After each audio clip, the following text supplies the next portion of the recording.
यश संपादन करायचं असेल तर मानी मनगटावर विश्वास असावा. इच्छित साध्य करायचं असेल तर मनाची स्थिरता असणं हे क्रमप्राप्त आहे. विश्वाच्या ठिकाणी स्वतःचं अस्तित्व आणि स्वतःचं भविष्य हे पाहत असताना हस्तरेखा पाहणं योग्य नाही.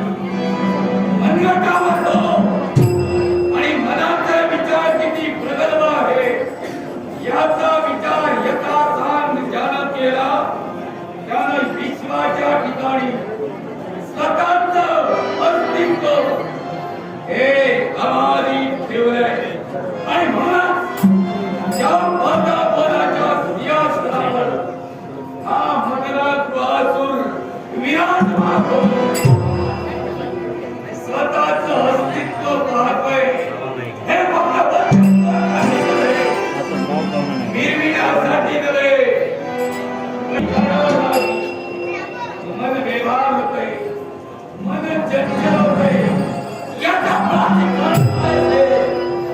आम्ही आमचं अस्तित्व शोधतोय खरे. या अस्तित्वाचा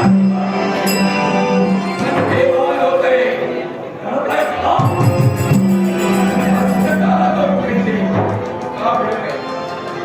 आमच्या अस्तित्वासाठी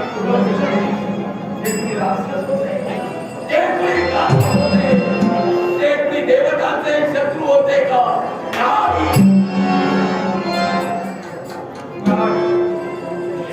त्या देवतांना सहाय्य करणारे माझ्या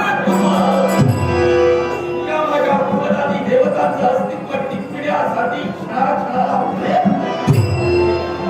प्रयत्न करत असताना यशाचं शिखर देवतांना